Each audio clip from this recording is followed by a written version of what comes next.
Hello दोस्तों, मैं अरुण कुमार अपने यूट्यूब चैनल ए के एसोसिएट्स में आपका स्वागत करता हूं। आशा करता हूं कि आप सभी स्वस्थ होंगे और मज़े में होंगे। दोस्तों, आज का जो विषय है जीएसटीआर 1 में जो नए चेंजेस आए हैं जनवरी 2024 से, उसके बारे में। देखिए दोस्तों, एक एडवाइजरी जारी की गई है जो अभी माउस का कर्सर आप देख रहे हैं, 15/1/2024। Advisory on introduction of new tables 14 and 15 in GSTR 1। आज हम लोग इसके बारे में डिस्कस करेंगे कि इसका जीएसटीआर 1 में क्या इफेक्ट है और किस तरीके से हम लोगों को इसमें डेटा फीड करना है। और जैसा आप देख रहे हैं, एज पर नोटिफिकेशन नंबर 26/2022। तो ये जो है, इसको हम लोग डिटेल में समझेंगे दोस्तों लाइव। नए जो चेंजेस हैं इनको समझने के लिए हम किसी भी जीएसटी नंबर को लॉगिन कर लेते हैं। सबसे पहले user name, then password, captcha लेके लॉगिन कर लेते हैं। आपके सामने ये डैशबोर्ड आ गया है। इसका भी क्लाइंट का जो है रेस्टोरेंट का ही काम है, ये ऑनलाइन भी सेलिंग करता है और डायरेक्ट काउंटर सेलिंग भी है इसकी। तो इससे बेहतर समझ पाएंगे हम इस जो नए चेंजेस है जीएसटीआर 1 में। सबसे पहले जीएसटीआर 1 के टैब उसमें आते हैं पर लॉगिन करके। अभी जनवरी की रिटर्न जा रही है और जनवरी से ये चेंजेस आए हैं, तो हम लोग जनवरी की रिटर्न में ही इन दोनों टेबल्स को देख पाएंगे। तो प्रिपेयर ऑनलाइन पे हम लोग आते हैं। देखिए दोस्तों, सारी की सारी टेबल वही की वही है जो पहले थी। 4A 4B B2C जो 5 टेबल है, 6A, ये सारा वही बेटर है। बाकी का जो टेबल 14 आप देख रहे हैं और 15, ये दो नई टेबल हैं जिसमें हम लोगों को सीखना है आज। सबसे पहले आप देखिए, जैसे ही आप टेबल 14 पर आते हैं, माउस का कर्सर रखते हैं तो आपको ऊपर ही शो हो जाएगा details of the supplies made through e commerce operator on which e commerce operator are liable to collect tax under section 52 of the act और liable to pay tax under section 95 supplier to report. आपके सामने hint दे दी इन्होंने कि supplier को report करनी है। देखते हैं इसके अंदर क्लिक करके। देखिए, इसके अंदर दो चीज़ें हैं। फर्स्ट है liable to collect tax under section 52 TCS। देखिए दोस्तों, जब हम लोग अमेजोन, फ्लिपकार्ट या किसी भी ऑनलाइन ई कॉमर्स के थ्रू हम लोग सप्लाईज करते हैं, चाहे वो गुड्स है चाहे सर्विसेज है, तो उसमें दो कंडीशंस हैं। एक में तो वो लाइबल टू कलेक्ट टैक्स, यानी जो ई कॉमर्स है वो TCS आपसे कलेक्ट करता है और टैक्स आपको चुकाना होता है। यानी कि जीएसटी रिटर्न में आप लोग मेंशन करेंगे, टैक्स लाइबिलिटी आपके ऊपर आएगी, आप ही लोग पे करेंगे। तो ये वो वाला पार्ट है जिसमें टैक्स हम लोगों को जमा कराना है। TCS जो हम लोगों की सप्लाईज है ई कॉमर्स काटता है, जिसको हम लोग क्लेम करते हैं। TDS और TCS क्लेम एक अलग मैटर है, उस पर वीडियो बनाएंगे। फिलहाल अभी हम लोग टेबल 14 और 15 पर आते हैं। तो इसमें क्या डेटा अपने को देना है दोस्तों, ऐड रिकॉर्ड में आएंगे। देखिए, इसमें आज जैसे मैं मोबाइल की शॉप अगर लेके बैठा हूँ सपोज, या चलो रेस्टोरेंट है, रेस्टोरेंट को ही लेके अपन चलते हैं, तो इसमें हम लोग GST of E commerce operator हैं। या तो अमेजोन से माल जा रहा है या फ्लिपकार्ट से जा रहा है या किसी भी उससे जा रहा है, तो यहाँ हम लोग उसका नंबर डालते हैं। जैसे ही वो नंबर हम लोग इसमें एंटर करेंगे, ट्रेड लीगल नेम ऑटोमेटिक आ जाएगा।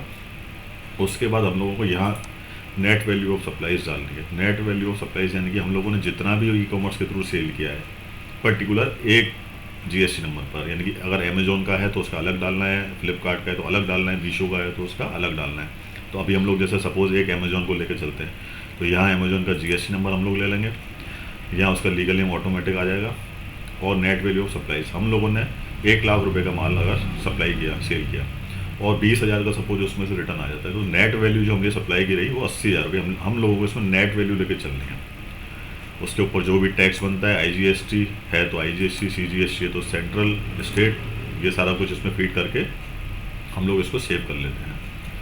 और अगर सेकंड अलग से जैसे फ्लिपकार्ट के थ्रू और सेल किया है तो उसका जो डेटा है वो फिर दोबारा डालना पड़ेगा, जितने भी ई कॉमर्स के थ्रू आपने सप्लाई की है। अभी वापस हम लोग ये देखते हैं, सेकंड टेबल जो है इसमें 14 के अंदर ही सेकंड पार्ट है। और दोस्तों देखिए, ये जो है अभी मैंने इसके बारे में डिस्कस किया, liable to collect tax under section 52 TCS। इसमें आप लोगों को जो टैक्स की डिटेल देनी है केवल एक समरी है, जिसमें आपको एक केवल इन्फॉर्मेशन के बेसिस देनी है। बाकी इस पर आपकी टैक्स लाइबिलिटी अलग से क्रिएट नहीं होगी कि आप सोच रहे हैं कि हम लोगों ने बाहर जो टेबल जो B2B और B2C की हम लोग दिखाते हैं उसमें हम लोगों ने ऑलरेडी शो कर दिया है, और टैक्स भी जो है जमा हम करा देंगे, टैक्स जो है 3B में ऑटो पॉपुलेट होकर आ जाएगा। लेकिन यहाँ केवल इन्फॉर्मेशन बेसिस है, इसमें आपको केवल डेटा फीड करना है, टैक्स का डबल टैक्सेशन नहीं होगा आपके ऊपर। ठीक है दोस्तों। सेकंड जो आता है ये liable to pay tax under section 9(5). ये जो पार्ट है दोस्तों, जैसे हम लोग अभी रेस्टोरेंट की बात कर रहे थे इसमें हम लोग जो है, हम लोगों ने जो भी आइटम हम सेल कर रहे हैं जोमेटो के थ्रू या स्विगी के थ्रू या कोई और पर्टिकुलर ई कॉमर्स ऑपरेटर है, तो इसमें वो डेटा अपने को देना है जिसमें हम लोगों को टैक्स नहीं चुकाना है। टैक्स क्योंकि अब जोमेटो या स्विगी वाले हैं वो खुद ही पे करते हैं, हम लोग केवल इसकी इन्फॉर्मेशन देते हैं कि हम लोगों ने कितनी सप्लाई इनके थ्रू की है। तो सेम यहाँ जोमेटो है या स्विगी है XYZ, उसका GST number, same net value of supplies जो भी हमने सेल की है, और रिटर्न को माइनस करने के बाद ये सेम टैक्स। ये जो डेटा है ये समरी इसकी 3B में ऑटो पॉपुलेट होके आएगी, केवल इन्फॉर्मेशन बेसिस के लिए। इसके ऊपर आपको टैक्स नहीं चुकाना है, टैक्स ऑलरेडी जोमेटो और वो लोग चुका देते हैं, क्योंकि हम लोग जब भी ऑनलाइन कुछ भी मंगाते हैं खाना वगैरह कुछ भी, तो हम देखते हैं कि बिल जो आता है साथ में उसमें टैक्स लगा हुआ होता है। तो ये दो पार्ट रहे। और एक टेबल 15 देखिए दोस्तों, फिर इसको समझते हैं। इसमें ही जैसे ही हम लोग कर्सर को रखते हैं ये हिंट देता है, details of the supplies made through e commerce operator on which e commerce operator is liable to pay tax under section 9(5). अब ब्रैकेट में देखिए क्या लिखा हुआ है, e commerce operator to report. इसमें ई कॉमर्स ऑपरेटर को रिपोर्ट करना है, अमेजॉन, फ्लिपकार्ट, जोमेटो, वो लोग इसमें रिपोर्ट करेंगे। इसके अंदर देखिए क्या डिटेल है। इसमें भी 4 कंडीशंस दी गई है, registered to registered, registered to unregistered, unregistered to unregistered और अनरजिस्टर्ड टू अनरजिस्टर्ड। देखिए फर्स्ट वाले में क्या डेटा अपने को अपना फीड करना है अपने को। देखिए सप्लायर ऑफ GST, ये कंडीशन तब है जब हम लोग B2B कर रहे हैं सेल। इसमें सप्लायर का GST नंबर, जो भी ऑनलाइन सेल कर रहा है अमेजोन या फ्लिपकार्ट के थ्रू, सामने वाला रिसिपेंट जो है बायर वो भी GST नंबर होल्डर है। कई बार हम लोग ऑनलाइन गुड्स मंगाते हैं तो हम लोगों से पूछते हैं कि आप GST नंबर अगर आपके पास है तो वो मेंशन करें तो हम लोग GST नंबर का बिल देंगे, और कुछ लोग उसका क्लेम उठाते हैं 3B में इस वजह से। तो यहाँ उनका डिटेल आ जाएगा, डॉक्यूमेंट नंबर जो भी है, date, total value of supplies, place of supplies, ये सारा सेव कर लेंगे। इसी के अंदर देखिए दूसरी कंडीशन जो आती है, रजिस्टर्ड टू अनरजिस्टर्ड, यानी कि ये वो कंडीशन है कि सप्लायर के पास तो GST नंबर है लेकिन जो बायर है वो अनरजिस्टर्ड है। तो यहाँ केवल सप्लायर का GST number, place of supplies, taxable value और जो भी टैक्स की रेट है वो, ये हम लोग फीड कर देंगे। ये सेकंड कंडीशन है, इसमें बायर के पास GST नंबर नहीं है। थर्ड कंडीशन आती है जो ऑनलाइन सेलिंग करते हैं उसमें, अनरजिस्टर्ड टू रजिस्टर्ड। सपोज जो सेलर है वो अनरजिस्टर्ड है, उसके पास GST नंबर नहीं है, वो लोग भी सेल कर सकते हैं, और रिसिपेंट जो है वो GST नंबर रखता है, तो उसका GST नंबर हमें यहाँ डालना है, डॉक्यूमेंट्स नंबर, डॉक्यूमेंट की date, total value of supplies, place of supplies. Same लगभग कॉलम वही है, लेकिन कंडीशंस को आपको देखते हुए चलना है कि किस कंडीशन में हम लोग आ रहे हैं। अब फोर्थ कंडीशन पे आ जाइए, अनरजिस्टर्ड टू अनरजिस्टर्ड, यानी कि बायर और सेलर दोनों ही अनरजिस्टर्ड हैं, दोनों के पास ही GST नंबर नहीं है। तो इस कंडीशन में हम लोग केवल place of supply, total taxable value और टैक्स की जो रेट है वो इसमें मेंशन कर देंगे। तो दोस्तों ओवरऑल आपने देखा, एक बार फिर स्क्रीन पर आते हैं। टेबल 14 जो है, supplies made through e commerce, यानी कि जो हम लोग रिटेलर हम ये चीज़ कर रहे हैं, अमेजोन के थ्रू सेल कर रहे हैं, जोमेटो के थ्रू सेल कर रहे हैं। इसमें 2 पार्ट हैं, शॉर्ट में फिर से बता देता हूँ। First, liable to collect tax under section 52, इसका ब्यौरा आपको बाहर B2B B2C में ऑलरेडी पहले देना है, उसके बाद इसको यहाँ समराइज़ करके देना है।